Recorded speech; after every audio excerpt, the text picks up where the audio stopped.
ওটা সমস্যা না, আমি কোনো ভিডিওতে অডিও দিই না।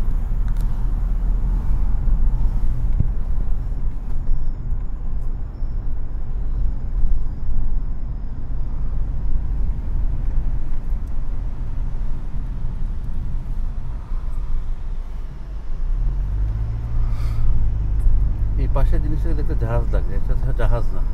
এটা কি জানো না, এটা cancer hospital, world famous Sloan catering, Humayun আহমেদের ট্রিটমেন্ট সেন্টার। এত সুন্দর। এটা তো একটা অংশ, হসপিটাল অনেক বড়, অনেকগুলো বিল্ডিং নিয়ে অনেক সুন্দর ক্যান্সার হসপিটাল। এখানে তো বিগ বাজেট। হুমায়ুন আহমেদের তো তাহলে অনেক টাকা খরচ হচ্ছে, এখানে তো অনেক এক্সপেন্সিভ, তাই না? জানি না, এখানে তো অনেক সিস্টেম আছে, এখন সিস্টেমে করাইছে নাকি। এখানে তো তোর এই যে ওই মনীষা কৈরালা, টাবু সবার ট্রিটমেন্ট সেন্টার, তো ওয়ার্ল্ডের মধ্যে নাম্বার 1 স্লোন ক্যাটারিং। আর হুমায়ুন আহমেদ মরে গেল? হুমায়ুন তো ক্যান্সারে মরে নাই, তো মারা গেছে অ্যাক্সিডেন্ট। মানে এই সার্জারি জায়গাগুলো সেলাইগুলো কাঁচা ছিল, উনি চেয়ার থেকে পড়ে গেছে, হ্যাঁ, ব্লিডিং শুরু হয়ে গেছে। ও তো তো সময় মতো তারা হসপিটাল নেয় নেই, নিচে পরের দিন। ওমা, কেন? এটা তো পাগলামি। এখন কেন এটা তো কারেক্ট নিউজ তার কেউ জানে না, কিন্তু বলা হয় যে শাওন আর ওই কোন একটা প্রকাশক এরা মদ খায়া এমন পার্টিতে মশগুল ছিল, তারা তো মনে করছে মানে ভালো হয়ে গেছে।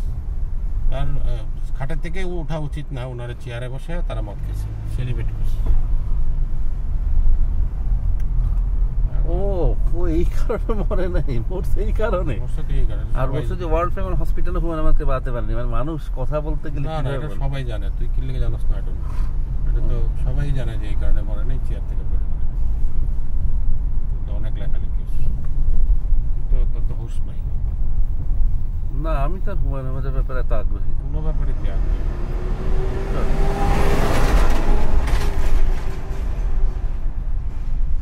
ওইদিকে গেছিলি, ওইদিকে যে কি লাইট হাউস দেখছিলি? না, দেখি নাই। চল তো দেখবি এখন? দেখি। আমার লাগছে খিদে আছে, চল। চল তাহলে খাই। ভাবলাম তোরে খাওয়াবো, মুস্তাকিমের চাপ। চল, এখানে মুস্তাকিমের চাপ কোথায় পাবো? আচ্ছা, ওইটা রাত্রে যখন তোর নামাই দিব তখন দেখাই। মনে করিস, তখন এনে দেবো। এখানে মুস্তাকিমের চাপ পাওয়া যায়। তাই? হ্যাঁ, একদম মুস্তাকিমের চাপ পাওয়া যায়। তারপরে পুরান ঢাকার তেহারি পাওয়া যায়। আজকে বেটা আমার মেয়েরা রেডি হয়ে বসে রয়েছে, আর ঘুমাইবো। পুরান ঢাকার তেহারি কথা, আলাউদ্দিনের তেহারি আমি বাসায় কি নিয়ে গেছি, এখন তোরা সকালবেলা আলাউদ্দিনের তেহারি তো আলাউদ্দিনের তেহারি, ওইটা এক টেস্ট, আর পুরান ঢাকার তেহারি আরেক টেস্ট। কথা হইলো এখন বাইরে গেছে 12:30, পুরান ঢাকার তেহারিটা আবার বেশি রাত হলে পাওয়া যায় না। তাও যদি পাই মনে হয় না পাবো, ট্রাই করি। চল, না পাইলেও পাবো, চাপ পাবো। চাপ না পাইলে চল ফুচকা চটপটি পাবো, একটা কিছু পাবো। ও যে ঘুমাইতেছে, ওরা যে ঘুমায়। না রে ভাই, তুই বোঝোস আমেরিকা আসা আমার নিজেরই 7 দিন লাগে ঠিক হইতে। কত লম্বা জার্নি, লাস্টের দিকে তো প্লেন শেষ হয় না। হ্যাঁ, লাস্টের দিকে অবশ্য মনে হয় আর কতক্ষণ। তো ঘুমাইছিস 1.5 দিন। ফ্লাইট তো খালি। হ্যাঁ, ফ্লাইট তো খালি ছিল, তুই তো ঘুমিয়েছিস।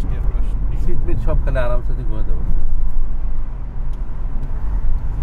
জার্নি অনেক লম্বা, যারা ঘুমায় নাই তার মানে খবর আছে। ও, তুই কালকে কি যাচ্ছিস? হ্যাঁ, কালকে যাচ্ছি। হোটেল ছাড়বি কখন? কালকে সকালবেলা 10টা 11টার মধ্যে ছেড়ে দিয়ে আমরা। রাইড আসবে কখন? রাইড যে ওরা পরিচিত, ওরা বন্ধু, তো উনি চলে আসবে রাত্রেবেলা। চলে শাহিন ভাই রাত্রেবেলা চলে আসবে? মানে রাত্রে বলি, সকালবেলা উনি ওখানে থাকে, উনি আমাদেরকে নেওয়ার জন্য আসতেছে। ও, ওইখান থেকে আসতেছে? হ্যাঁ, আমাদেরকে নেওয়ার জন্য, ওরা বন্ধু। যত বন্ধুই হোক, এটা তো বিশাল ব্যাপার, কারণ অনেক 1000 মাইল ড্রাইভ। না, উনি রাত্রেবেলা চলে এসে বোধহয় কোনো হোটেলে থাকতেছে মনে হয়। হ্যাঁ, ওনার আপু বলছে অলরেডি যে উনি রওনা হয়ে গেছে। আপুর এরকম বন্ধু আছে? জামাই কি ছাড়াছাড়ি? রেজা ভাইয়ের সাথে মানে ছাড়াছাড়ি না? বাচ্চা কাচ্চা তো নাই? না, বাচ্চা কাচ্চা নেই। আল্লাহ বাঁচিস, এই যে একটা যন্ত্রণা, বাচ্চা নিয়ে ছাড়াছাড়ি।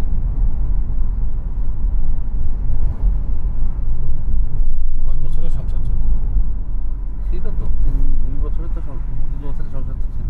আপনি সিটিজেন তো না? কারণ ওর মা তো চলে যাচ্ছে, ডিসেম্বরে চলে আসতেছে।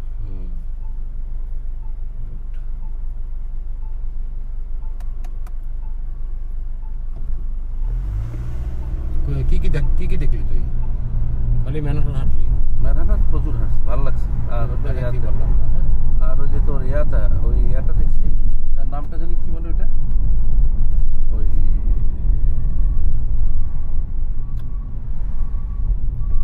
মিউজিয়ামটা দেখছি, ছবি টবি তুলছে রাহা, সেন্ট্রাল মিউজিয়াম, ডাইনোসর। ও মিউজিয়াম অফ ন্যাচারাল হিস্টোরি। হ্যাঁ হ্যাঁ হ্যাঁ, ওটা গেছিলি? হ্যাঁ হ্যাঁ, ওই যেটা সুন্দর ডাইনোসর আছে, ভালো লাগছে। পাশে ভিতরে গেছিলি? হ্যাঁ, ওখানে ছাড়া একটা আছে সেন্ট্রাল মিউজিয়াম। না, মিউজিয়াম তো অনেকগুলা। ও আচ্ছা, মিউজিয়াম অফ গুগিংহাম আছে, মমা আছে, তারপর ডাইনোসর যেহেতু তুই কইতাছস, আমি মনে করতেছি ন্যাচারাল হিস্টোরি। হ্যাঁ, ডাইনোসর মানে ওই আদিম যুগের সবকিছু আছে, কিভাবে মানুষ বিবর্তন হইলো। হ্যাঁ হ্যাঁ, পৃথিবী আছে, বিবর্তন হইলো, পৃথিবী কেমনে বিবর্তন। সুন্দর সুন্দর। হ্যাঁ, ওটা তো সুন্দর। রাহা খুব এনজয় করছে মিউজিয়ামটা। এনজয় করে ওখান থেকে যে বাসায় ঢুকছি শেষ। আজকে গেছিলি? আজকে গেছিলাম। ও তো কিছু ভালো লাগে না তো, ওর তো ভালো লাগে হলো যে তোর ওয়াশিংটন ডিসিতে একদম খালি জায়গা, পুরো পৃথিবী খালি, ওটা তার ভালো লাগে। কার কথা? সিনথির কথা বলছে। আমি তুমি তো আদিম যুগে থাকাও দিচ্ছিল ভাই। ওয়াশিংটন ডিসি গেল কবে? ওয়াশিংটন ডিসি খালি যে আপু বলছে না, হ্যাঁ, এখানে তো সব খালি, কোনো মানুষ নাই। একটা তো অনেক ক্রাউড। না ডিসি তো ক্রাউড আছে। ডিসি হান্ডান তো কিচ্ছু নাই। না, হান্ডনে ডিসি টাউনে আছে। ওটা টাউনে টুকটাক আছে, একেবারে যে নাই তা না। ইদানিং অনেক বাঙালি মুভ করছে।